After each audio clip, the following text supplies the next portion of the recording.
Hello student, स्वागत है आपका हमारे यूट्यूब चैनल अभी रॉय पीसीएम क्लासेस में। तो स्टूडेंट, आज फिर एक नई वीडियो के साथ आज हम पढ़ने वाले हैं समांतर प्लेट संधारित्र की धारिता। समांतर प्लेट संधारित्र की धारिता क्या होती है, इसके बारे में इस वीडियो में पढ़ने वाले हैं, जो कि बोर्ड एग्ज़ाम 2025 के लिए वेरी वेरी इंपॉर्टेंट है। बहुत ही ज़्यादा पूछा जाता है। ठीक है स्टूडेंट, तो आज हम इस वीडियो में संधारित्र की धारिता के बारे में पढ़ने वाले हैं, जो कि है समांतर प्लेट संधारित्र की धारिता। ठीक है स्टूडेंट, तो बने रहिए वीडियो के अंत तक। यदि चैनल पर नए हो तो चैनल को सब्सक्राइब कर लें, बेल आइकन को प्रेस कर ऑल पे जाकर के क्लिक कर दें, ताकि आपको आने वाले न्यू टॉपिक की वीडियो आपको मिल सके। ठीक है स्टूडेंट, तो चलते हैं वीडियो को स्टार्ट करते हैं। तो यहाँ पर समांतर प्लेट संधारित्र की धारिता दी गई है। क्या दी गई है? समांतर प्लेट संधारित्र की धारिता। इससे पहले हमने विलगित गोली चालक की धारिता पढ़ी थी। आज हम समांतर प्लेट संधारित्र की धारिता को पढ़ने वाले हैं। ठीक है, तो समांतर प्लेट संधारित्र होता क्या है? यह ऐसा संधारित्र जो दो समांतर प्लेटों से मिलकर के बना होता है। तो एक ये प्लेट, एक ये प्लेट। इस प्लेट को मैं नाम दे देता हूँ एक्स और ये हो जाएगा वाई। इस प्लेट पर क्षेत्रफल जो है, इसका क्षेत्रफल है ए, इसका भी क्षेत्रफल है ए। इसका पृष्ठीय आवेश है वो भी है सिग्मा, इसका भी है सिग्मा। ठीक है स्टूडेंट, और मैंने जो इस पे आवेश जो दिया है वो इस पर आवेश है प्लस आवेश। कौन सा आवेश दिया है? प्लस आवेश। इस प्लेट पर प्लस आवेश है, तो आप जानते हो जब इस पर प्लस है तो इस पर माइनस आवेश होगा, इस पर माइनस आवेश होगा। ठीक है नी, तो इस पर माइनस आवेश दिया गया है, इस पर प्लस क्यू आवेश, इस पर कौन सा दिया है? प्लस क्यू आवेश, और इस पर माइनस क्यू आवेश दिया गया है। तो स्टूडेंट, हमें क्या करना है? समांतर प्लेट संधारित्र की धारिता, इनकी प्लेटों के मध्य कितनी धारिता होगी वो हमें निकालनी है, सी निकालना है। ठीक है स्टूडेंट, तो किस प्रकार से करेंगे? तो वो इस डेरिवेशन को यहाँ पर हम समझते हैं। तो सबसे पहले हमें क्या करना पड़ेगा? हमें पहले देखो, इसमें मैं बता देता हूँ कि इसमें एक थोड़ी सी ट्रिक का माध्यम से हम इसको समझ सकते हैं कि हमें इसमें निकालना क्या क्या होगा। हमें इसमें ई निकालना होगा और वी निकालना होगा, उसके बाद सी निकालेंगे। ई यानी कि वैद्युत क्षेत्र की तीव्रता, वी यानी कि विभव, सी यानी कि धारिता। ठीक है स्टूडेंट, तो सबसे पहले वैद्युत क्षेत्र की तीव्रता निकालेंगे। तो प्लेटों के मध्य वैद्युत क्षेत्र की तीव्रता, ठीक है नहीं, तो प्लेटों के मध्य वैद्युत क्षेत्र की तीव्रता किस प्रकार निकालेंगे? तो लिखेंगे प्लेटों के मध्य वैद्युत क्षेत्र की तीव्रता, वैद्युत क्षेत्र की तीव्रता। तो प्लेटों के मध्य वैद्युत क्षेत्र की तीव्रता हम यहाँ पर निकालेंगे। तो E बराबर, देखो एक प्लेट के कारण वैद्युत क्षेत्र जो होता है वो कितना होता है? यदि एक प्लेट के कारण की अगर हम बात करें तो एक प्लेट के कारण होता है E बराबर सिग्मा अपॉन एप्सिलॉन नॉट, ये होता है। एक प्लेट के कारण जो होता, सॉरी, एक प्लेट के कारण जो होता है वो होता है सिग्मा अपॉन 2 एप्सिलॉन नॉट। कितना होता है? Sigma upon 2 epsilon not. तो यहाँ तो दो प्लेट हैं, तो इस प्लेट के कारण यहाँ पर वैद्युत क्षेत्र की तीव्रता दूर की तरफ, और इसके कारण माइनस के कारण क्या होगी? पास की तरफ। तो इस पॉइंट पर अगर हम बात कर लें तो इस पॉइंट पर प्लस के कारण वैद्युत क्षेत्र की तीव्रता इधर की साइड होगी, माइनस के कारण भी इधर की साइड ही होगी, क्योंकि माइनस के कारण पास की तरफ होती है और प्लस के कारण दूर की तरफ होती है। तो यहाँ पर अगर मैं बात कर लूँ इसे E1 और इसे कंसिडर कर दूँ मैं E2, तो दोनों ही वैद्युत क्षेत्र की तीव्रताएं हैं, परंतु एक ही डायरेक्शन में है, तो ये जुड़ेंगी। और एक प्लेट के कारण वैद्युत क्षेत्र की तीव्रता का फॉर्मूला होता है E बराबर सिग्मा अपॉन 2 एप्सिलॉन नॉट। ठीक है नहीं, इसका एक डेरिवेशन होता है। समांतर प्लेट जो तुम्हारा दिया है, एक चादर के कारण वैद्युत क्षेत्र की तीव्रता निकालते हैं, उसका डेरिवेशन से निकल के आता है। ठीक है स्टूडेंट, तो अब हम क्या करेंगे? इस बिंदु पर वैद्युत क्षेत्र जब निकालेंगे तो यहाँ पर हम इस फॉर्मूला का ही प्रयोग करेंगे। तो E1 के लिए निकालेंगे तो यहाँ हो जाएगा E1 बराबर sigma upon 2 epsilon not. E1 के लिए भी यही होगा, क्योंकि पृष्ठीय आवेश तो समान है, घनत्व देखो यहाँ पर ये दोनों समान है, तो यहाँ पर ये हो जाएगा। E2 के निकालेंगे, वो भी तुम्हारा निकल के आएगा सिग्मा अपॉन 2 एप्सिलॉन नॉट। अब दोनों को जब जोड़ दिया जाएगा, परिणामी तीव्रता यहाँ पर तुम निकालोगे तो कितनी निकल के आएगी? वो निकल के आएगी E बराबर E1 प्लस E2। जब इसको जोड़ा जाएगा तो जो हो जाएगा यहाँ पर तुम्हारा sigma upon 2 epsilon not plus sigma upon 2 epsilon not. ठीक है स्टूडेंट, यहाँ पर तुम्हारा ये हो जाएगा।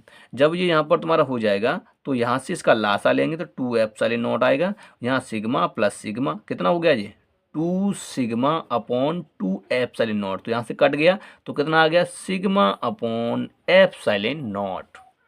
तो स्टूडेंट हम डायरेक्ट भी यहाँ पर लिख सकते थे, प्लेटों के मध्य वैद्युत क्षेत्र की तीव्रता कितनी होती है, इतनी होती है। हम इसको डायरेक्ट भी लिख सकते थे, यहाँ पर इतनी करने की जरूरत नहीं है।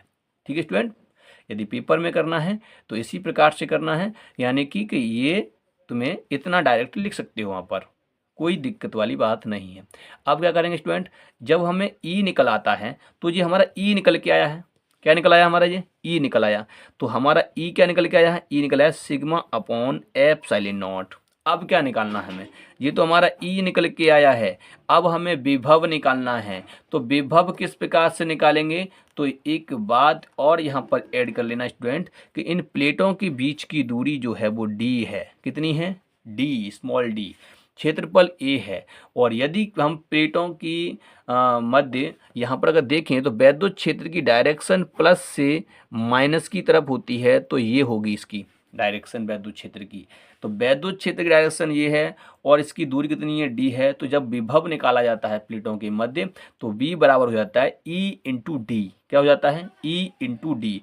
तो प्लेटों के मध्य जब विभव निकालेंगे तो वो किस प्रकार से निकल के आएगा, वो यहाँ पर देखते हैं। तो प्लेटों के मध्य विभव, तो यहाँ हो जाएगा प्लेटों के मध्य विभव। प्लेटों के मध्य विभव जब निकालोगे तो वो हो जाएगा V बराबर E into D. E into D कैसे आया, ये आया विभव प्रवणता से। ठीक है, वीडियो अपलोड है, चैनल पर जाकर के देख सकते हैं विभव प्रवणता के बारे में। तो यहाँ पर V हमें निकालना है, तो E का मान आया ये, तो रख दो यहाँ पर sigma upon epsilon not into D. ठीक है, समझ में आया यहाँ तक। तो ये कितना हो गया, ये हो जाएगा V बराबर हो जाएगा sigma D upon epsilon not, इतना हो गया। अब क्या करना है, अब तो हमें धारता निकालनी है। क्या निकालनी है, डायरेक्ट धारता। ई निकल आया, वी निकल आया, धारता निकालनी है। धारता का फॉर्मूला होता है C बराबर Q अपॉन वी। वी का मान आ गया है, रख देंगे उसमें। ठीक है स्टूडेंट, तो चलते हैं नेक्स्ट पेज पर करते हैं। तो ये निकल के आया हमारा यहाँ पे V बराबर sigma D upon epsilon not. अब हम क्या करेंगे, प्लेटों की मध्य धारता, प्लेटों की मध्य धारिता। जब इनकी धारता निकालोगे तो धारता फॉर्मूला होता है C बराबर Q अपॉन वी। यहाँ पर जब इसका मान रखेंगे V का तो कितना हो जाएगा, Q वटे यहाँ पर हो जाएगा तुम्हारा sigma D upon epsilon not. पलट देंगे भाई, इसको पलट देंगे, भिन्न में क्या होता है, इसका इसमें गुणा हो जाएगा। ठीक है, नहीं हो जाएगा ना, हो जाएगा इसमें हो जाएगा, तो ये नीचे आ जाएगा। तो कितना हो जाएगा, ये हो जाएगा C बराबर एप्सिलॉन नॉट। देखो जब इसे पलट देंगे तो जो हो जाएगा एप्सिलॉन नॉट Q, क्या दिया तुम्हारे यहाँ पर Q बटे नीचे हो जाएगा सिग्मा डी। ठीक है, सिग्मा डी हो जाएगा यहाँ पर। अब यहाँ पर क्या हो जाएगा, तो यहाँ पर हमारा अब क्या करना है स्टूडेंट, अब इतना करना है, धारता को आगे और बढ़ाएंगे, बस इतना भी हम छोड़ सकते हैं, परंतु यहाँ पर हमें इतना नहीं छोड़ना है, हमें पूरा करना है। क्या करना है कि हम जानते हैं प्लेटों का पृष्ठीय आवेश घनत्व, प्लेटों का पृष्ठीय आवेश घनत्व। जब आवेश घनत्व यहाँ पर निकालोगे तो सिग्मा से दिखाते हैं पृष्ठीय आवेश घनत्व को, कितना आवेश है और एक प्लेट पर। ठीक है, नहीं तो प्लेट का क्षेत्रफल, प्रत्येकांक क्षेत्रफल पर उपस्थित आवेश को पृष्ठीय आवेश घनत्व कहते हैं। Q का मान निकालो यहाँ से, तो Q जब निकालोगे तो ये हो जाएगा Q बराबर, इसका इसमें गुणा हो जाएगा सिग्मा ए। अब इसको उठा के यहाँ पर रख देंगे, कहाँ रख देंगे, Q की जगह पर सिग्मा ए रख देंगे, तो कितना हो जाएगा, ये थोड़ा सा ही तो करना था, तो यहाँ पर हो जाएगा C बराबर एप्सिलॉन नॉट सिग्मा ए बटे सिग्मा डी। तो सिग्मा से सिग्मा कैंसिल, तो यहाँ पर जो तुम्हारा निकल के आया वो आया epsilon not a upon D. यही फॉर्मूला तुम्हारा होता है समांतर प्लेट संधारित्र की धारता का।